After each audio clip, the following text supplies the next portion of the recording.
అసెంబ్లీలో ప్రతిపక్ష నేత ఛాంబర్ని మార్చిరట. ఇన్నర్ లాబీ నుంచి ఔటర్ లాబీకి విపక్ష నేతను అవమానించడమే బీఆర్ఎస్ ఎమ్మెల్యేల ఆగ్రహం. అంటే ఎట్లా ఆడ సీట్లు చైర్లు లేవా, నిలబెడతారా ఏంది ఔటర్ లాబీ అంటే? లేకపోతే కింద కూర్చోబెడతారా? రూమ్ కాదా అది?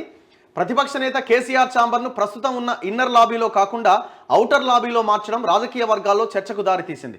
కాంగ్రెస్ ప్రభుత్వం ఉద్దేశపూర్వకంగా ఇలా చేసిందని మొదటి అసెంబ్లీ సమావేశాల్లో గల ప్రతిపక్ష నేతలకు కేటాయించిన కార్యాలయాన్ని చూపి ఇప్పుడు మార్చడం తమ పైన కక్ష సాధింపు చర్యల్లో భాగమని బీఆర్ఎస్ ఎమ్మెల్యేలు ఆరోపించారు. ఉమ్మడి రాష్ట్రంలో ప్రత్యేక రాష్ట్రం ఏర్పడ్డాక కూడా శాసనసభలో ప్రతిపక్ష నేతకు ఏళ్ల తరబడి కేటాయిస్తున్న కార్యాలయాన్ని కాకుండా మరో చోట చిన్న గదిని కేటాయించారంటూ వారు ఆగ్రహం వ్యక్తం చేశారు. 39 మంది ఎమ్మెల్యేలకు నేతృత్వం వహిస్తున్న ప్రతిపక్ష నేత కార్యాలయాన్ని ఔటర్ లాబీలోని చిన్న గదిలోకి మార్చడం ఏంటని ప్రశ్నించారు. ఈ అంశంపై బీఆర్ఎస్ ఎమ్మెల్యేలు కేటీఆర్, హరీష్ రావు, వేముల ప్రశాంత్ రెడ్డి తదితరులు అసెంబ్లీ స్పీకర్ గడ్డం ప్రసాద్ను కలిసి అభ్యంతరం వ్యక్తం చేశారు. ప్రతిపక్ష నేతను అవమానించేలా ప్రభుత్వ చర్య ఉందని, దీనిపై స్పందించాలని కోరారు. అనంతరం మీడియా పాయింట్లో మాజీ మంత్రి ప్రశాంత్ రెడ్డి మాట్లాడుతూ ఎల్ఓపికి కొత్తగా కేటాయించిన ఛాంబర్ ఇరుకుగా ఉందని, పాత ఛాంబర్ విస్తీర్ణంలో కనీసం 4వ వంతు కూడా లేదని తెలిపారు.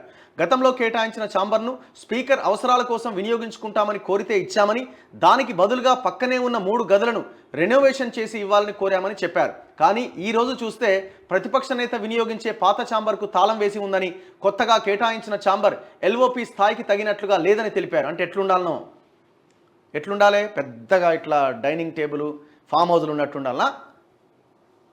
నీకు ఒక రూమ్ మార్చినందుకే ఇంత ఇబ్బంది అవుతుందయ్యా. ఒక రూమ్ మార్చినందుకే ఇబ్బంది అవుతుంది. తెలంగాణ ప్రజలు భూములు కోల్పోయి, వాళ్ళ జీవితాలను కోల్పోయి, 10 సంవత్సరాలుగా మీరు చేసిన విధ్వంసానికి బలైపోయిన ప్రాణాలు, నష్టపోయిన కుటుంబాలు, వాళ్ళ జీవితాలు ఎంత బాధను అనుభవించుంటాయి. నీకు ఒక రూమ్కే ఏది అసెంబ్లీ జరిగినప్పుడు 5 రోజులో 10 రోజులో జరిగే అసెంబ్లీ సమావేశాలప్పుడు మీరు పోయి కూర్చోవడానికి ఉన్న రూమ్ గది మార్చినారని మీకు ఇంత ఇబ్బంది అవుతుందే. తెలంగాణ ప్రజల కోసం ఏనాడన్నా ఆలోచించినారా మీరు?